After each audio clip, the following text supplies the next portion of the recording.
A couple of years into my worship leadership journey, I was confronted by two of the members of my team saying that they did not enjoy or like serving under me. And that was a rude awakening. They told me I was too cold, I was too rigid, that I was too firm. And so that was the day I realized I was not a good leader. My name is George, and I started being part of the worship team at my church at a very young age. I started learning music at around 13 years, and a couple years after that, I started being part of the worship team itself and started playing. And so I was young, I was immature, I learned a lot of bad habits. I was also part of a Pentecostal church, and if anybody knows about Pentecostal churches, that they are deeply passionate people, but they also lack structure, lack organization. And so when you grow up in an environment like that, you end up picking up a lot of bad habits along the way. I was eventually part of the leadership team. After many years of service, I've led the youth worship team. I've led the adult worship team, and in the latest capacity, I ended up leading the entire church's worship organization.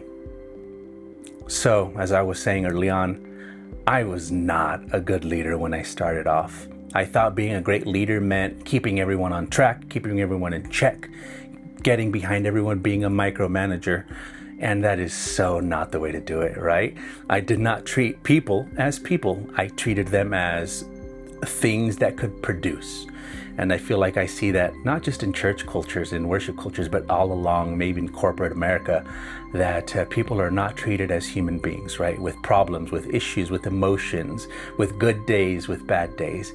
And so I was rigid. I wanted to rule with an iron fist. I wanted to make sure everyone was in check.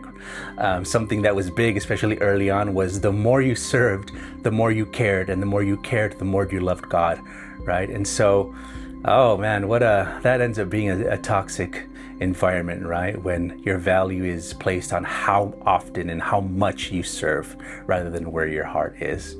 And on top of that, I grew up in a worship culture where musicianship was valued above all else. The better you played, the greater value you had. The better your team played, the better your team was. There was no spirituality, there was no prayer, there was no real worship. It was all about battle of the bands, essentially.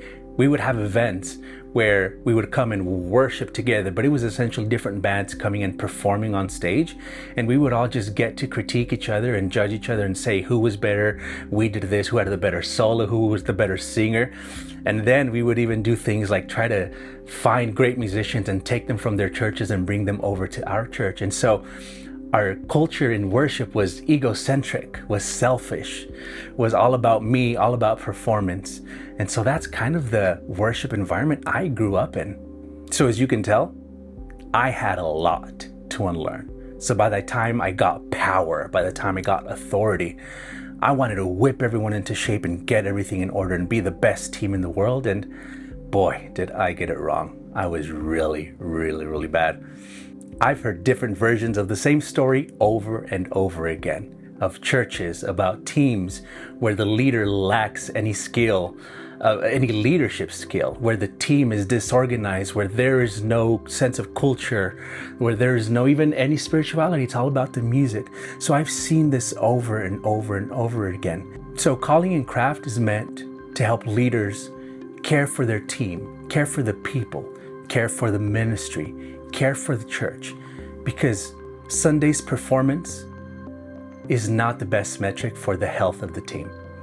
And so we are here to be able to learn what building a healthy worship ministry is really like.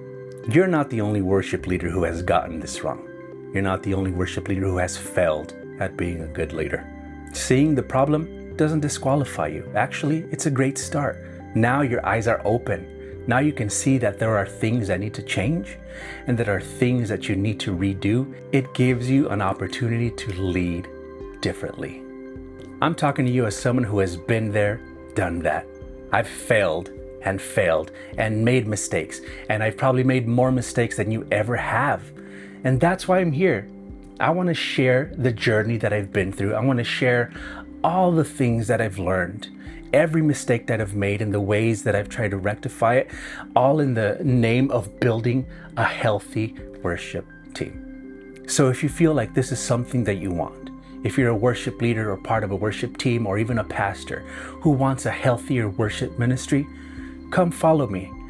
We're going to be doing weekly videos on how to build healthy worship ministries, one faithful step at a time.